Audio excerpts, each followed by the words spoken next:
Barangay Hinebra mga bro, sobrang lakas ng bagong trio guard at Coach Timcon hindi pa rin kontento sa performance. So hindi nga maganda ang naging simula ng Barangay Hinebra ngayong conference mga bro dahil nag-a-adjust pa nga ang kanilang mga bagong player. Wala pa rin ganap kay Aisa Akgo kahit nakaapat na laro na ito sa Barangay Hinebra. Parang napipressure nga ito dahil maraming ang negative comments sa kanya matapos ang kanyang maalat na performance. Alam naman natin na may mga fans talaga ng Barangay Hinebra ang nag-i-expect sa kanya na kaya niyang higitan o tapatan man lang ang ginagawa ni Sistan sa Barangay Hinebra. Magkaiba nga kasi ng laro itong si Aisa Akgo at Sistan mga bro. Inside player nga itong si Sistan at more on outside play naman itong si Aisa Akgo, kaya malaki talaga ang kanilang diferensya pagdating sa scoring. Mabuti na lang at maganda naman ang naipapakita ng ibang player nitong Barangay Hinebra. Pero despite na maganda ang kanilang huling performance mga bro, tila hindi pa nga kontento itong si Coach Timcon dahil tutok pa nga ang kanilang standing. Kailangan nga nilang maging consistent para papasok ng playoffs. Titingnan pa nga ni Coach Timcon kung magtuloy-tuloy na ba ang kanilang ganong performance.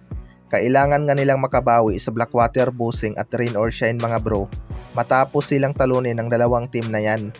Kaya asahan natin na marami pang improvement itong Barangay Hinebra kapag nakuha na nila ang kanilang rhythm. Sa kabilang banda naman mga bro, Barangay Hinebra sobrang lakas ng bagong trio guard.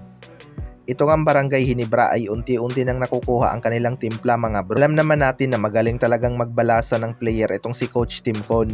Nag-small ball nga sila kontra Inlex Road Warriors mga bro. Pero isa nga sa mga napansin ko ay itong 3 guard combo ni Coach Timcon.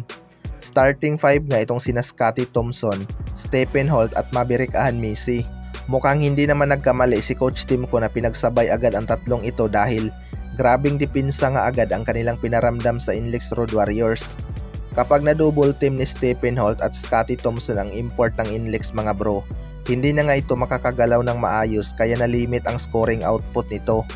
Hindi lang sa depensa naramdaman ang tatlong yan mga bro dahil tig-double digit din ang kinamada ng tatlo na yan, tapos may backup pa na RJ Abarrientos na kumamada din ng double digit.